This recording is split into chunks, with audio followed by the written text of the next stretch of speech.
রহিম। আসসালামু আলাইকুম রহমতুল্লাহ ওবারাকাতু। সম্মানিত সকল ভিউয়ার্স, যে যেখানে আছেন সকলকে আমার আন্তরিক মোবারকবাদ। দেশ এবং দেশের বাইরে সবাইকে আপনারা ভালো থাকেন, সুস্থ থাকেন, দোয়া করি সবাইকে আল্লাহ ভালো রাখুক, সুস্থ রাখুক। আর মালয়েশিয়ার একটা প্রসঙ্গে নিয়ে আসছি। মালয়েশিয়া নিয়ে সর্বক্ষণিক আমি কথা বলি, কেননা মালয়েশিয়া এবার একটা আমাদের জন্য সো টাফ হয়ে গেছে। কারণ দীর্ঘদিন থেকে খুলতেছে আমরা অপেক্ষাতে আছি। আসলে এবার যে সিস্টেমটা মালয়েশিয়ার হবে, এটার জন্য কিন্তু একটা অনেক বড় ডিফিকাল্ট হবে। আপনারা যারা যাবেন মালয়েশিয়ার জন্য, উদ্দেশ্য আছে, নিয়ত আছে, প্রত্যেকটা ব্যক্তি অবশ্যই আপনারা ট্রেনিংটা কমপ্লিট করবেন। বা এটাতে কেউ ভুল করবেন না। আপনি যখন ট্রেনিংটা কমপ্লিট করবেন, ট্রেনিংয়ের সাথে আপনার নমিনিটা দিবেন। নমিনি আপনি কাকে দিবেন? যাকে আপনার পছন্দ হয় তাকে আপনি নমিনি দিবেন। কিন্তু মাস্ট বি আপনি ইয়ের সাথে, ওই ট্রেনিংয়ের সাথে নমিনিটা আপনি অবশ্যই অ্যাডজাস্ট করবেন। যদি ট্রেনিংয়ের সাথে নমিনিটা আপনি অ্যাডজাস্ট না করেন, তাহলে আপনাকে পুনরায় আবার যখন আপনি কলিং হাতে পাবেন, পাওয়ার পর আপনাকে মেইন পাওয়ার জন্য যখন আপনার বই জমা দিবে, তখন দেখবে যে আপনার নমিনি অ্যাডজাস্ট করা নাই। তখন আপনাকে যাইতে হবে আবার ট্রেনিং সেন্টারে। তাইলে আপনি ডবল কষ্ট না করে সবসময় চেষ্টা করবেন কষ্টটা যেন একবারই হয়।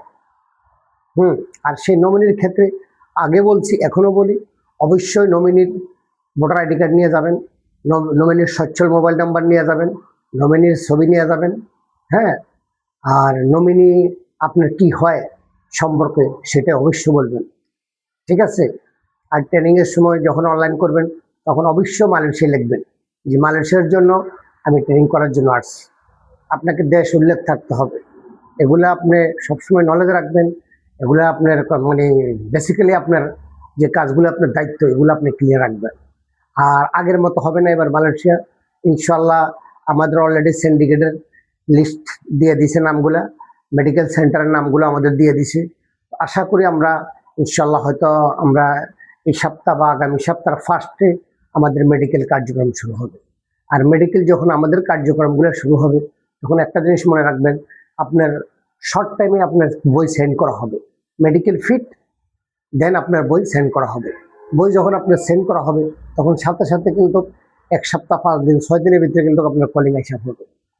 5 থেকে 6 দিনের ভিতরে আপনার কলিং আসবে। কলিং হইতে কিন্তু সময় লাগে না। আমি আপনাদেরকে আবার বলি, যখন বাংলাদেশ থেকে কোনো কাগজপত্র মালয়েশিয়াতে সেন্ড করা হয়, তখন যদি মালিক ইচ্ছে করলে আপনার 2 ঘন্টা থেকে 3 ঘন্টা, 5 ঘন্টা, 6 ঘন্টার ভিতরে কলিং কমপ্লিট দিতে পারে। কথাটা বুঝে নিন আপনারা।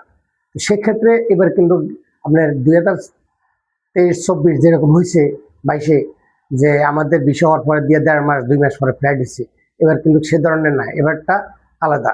এই জিনিসটা আপনারা মনে রাখবেন। এবারটা যখন আলাদা, তাহলে আপনারা অবশ্যই ট্রেনিং ফিঙ্গার কমপ্লিট করবেন। আর আপনাদের এবারকার ফ্লাইট ম্যাক্সিমাম 15 ডেজ থেকে 20 ডেজের ভিতরে আপনাদের ফ্লাইট হবে। 15 থেকে 20 দিনের ভিতরে ফ্লাইট হবে আপনাদের। সেই সুবাদে সবাই কিন্তু টাকা পয়সা যে যাবেন, টাকা পয়সা যেন আপডেট থাকে, রেডি থাকে। আর একটা কথা বলে দিই, আপনাকে মালয়েশিয়ার ক্ষেত্রে কোনো লোন দেওয়া হবে না, কারণ লোনের জন্য আপনি সময় পাবেন না, ঠিক আছে? এই কথাগুলো কিন্তু আমি আপনাদেরকে আগেও বলছি, এখনো বলি, এই কথাগুলো মনোযোগ দিয়ে শুনবেন। আর একটা কথা হচ্ছে, আপনারা যার মাধ্যমে না যাবেন, যেখানে যাবেন, যে আপনাদের পছন্দের লোক যান, তার কাছে অসুবিধা নেই, কিন্তু দেখে শুনে যাবেন, ভালো কোম্পানি দেখে যাবেন, ভালো মালিক কোম্পানি দেখে যাবেন। যাওয়ার পরে যেন আপনার কোনো সমস্যা না হয়, আপনার বিশাল সফট লাগে, আপনার প্রতি মাসে আপনার স্যালারি থাকে এবং কি প্রতিদিন কাজ করা যায়, ওই ধরনের কোম্পানিগুলো দেখে আপনি যাবেন, ঠিক আছে? আর একটা কথা বলে দিই, মার্কেট রেট যেটা হবে সেটার মাধ্যমে আপনি যাবেন। আপনাকে যদি কোনো অসাধু ব্যবসায়িক বলে আপনাকে যে মার্কেট থেকে 1 লাখ 1.5 লাখ টাকা আপনাকে কম রেটে বলবে, তাহলে আপনি বুঝবেন যে এখানে কোনো না কোনো সমস্যা আছে। হয়তোবা আমার কলিং হবে না, হয়তোবা আমার বিষয় হবে না। আর একটা কথা বলে দিই, গেছেবার আপনারা মেডিকেলের পরে দিয়ে যে সমস্ত সিকিউরিটি মানি দিচ্ছেন টাকা, কেউ 50 দিছে, 1 লাখ দিছে, এবারের পরিমাণটা হয়তো একটু বাড়তি হতে পারে। কারণ এবার সিন্ডিকেটের যে টাকাটা, ওই টাকাটা কিন্তু ওরা ওইখানে নিয়ে যাবে। হ্যাঁ, যখন কলিং হবে, কলিংয়ের সাথে ওরা অ্যাডজাস্ট করে নিয়ে যাবে। আর আমরা যখন 23 সালে 24 সালে আমরা মালয়েশিয়ার কাজ করছি, তখন যেদিন আমরা বই ডেলিভারি নিয়ে আসছি, যেদিন আমরা বই ডেলিভারি দিছি মানুষকে, ওই দিন সিন্ডিকেটের টাকাটা আমরা হয়তো রাখছি। কিন্তু এবার কিন্তু সেই ক্ষেত্রে হবে না, এবার একটা ব্যবধান অন্যরকম। ঠিক আছে, তো এগুলা সবকিছু আপনি জাইনা শুনে বুঝা আপনাকে মালয়েশিয়ার জন্য প্রস্তুত নিতে হবে, আমার কথাটা স্মরণ রাখবেন। আর আমরা কিন্তু আমাদের লাইসেন্স আছে, আমার অফিস আছে, স্ক্রিনে নাম্বার দেওয়া থাকবে। যদি আপনার যাওয়ার ইচ্ছা থাকে, আমার অফিসে আসতে মনে চায়, তাহলে ফোন দিন, আমার অফিসে আসেন। আমার অফিস বনানী কাকুলি। আমার রেকর্ডিং লাইসেন্সের নাম হচ্ছে রিলায়েবল রেকর্ডিং ইন্টারন্যাশনাল RL 2500, কথাটা মনে রাখবেন। আর আমরা কিন্তু সৌদি আরবের কাজ কিন্তু সবসময় আমরা নিয়মিত সৌদি আরবের কাজ করি। আমাদের ডাইরেক্ট কোম্পানিতে অনেকগুলো কাজ আছে, আমরা এগুলো আমাদের নিয়মিত সবসময় আমাদের এগুলো চলমান আছে। যদি আপনার কেউ সৌদি আরবে যাওয়ার ইচ্ছে থাকে, তাও যোগাযোগ করতে পারেন।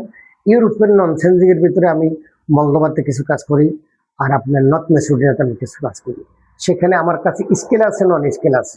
যদি আপনি আরেকটা কথা আপনাদেরকে বলি, আপনার নর্থ মেসিডোনিয়াতে যেটা কাজগুলো আমি করি, এগুলো যদি ওয়ার্ক পারমিট একবার হয়, তাহলে 100% আপনার বিষয় হবে, মাস্ট বি, এটাতে কোনো ভুল নাই। কারণ নর্থ মেসিডোনিয়ার ওয়ার্ক পারমিট কখনো রিজেক্ট হয় না। ঠিক আছে, আর যদি আপনাদের কাছে টেকনিক্যাল লোকগুলো থাকে, যেমন mason, shuttering, steel, electrician, plumber, হ্যাঁ, ডাকম্যান, ক্যারেন অপারেটর, হ্যাঁ, এগুলো ফকরিং অপারেটর, এগুলো দিবেন। এগুলোর বিষয়গুলো খুব দ্রুত আমরা করে দেব ইনশাল্লাহ, নর্থ মেসিডোনিয়ার জন্য এবং মলদোভার জন্য।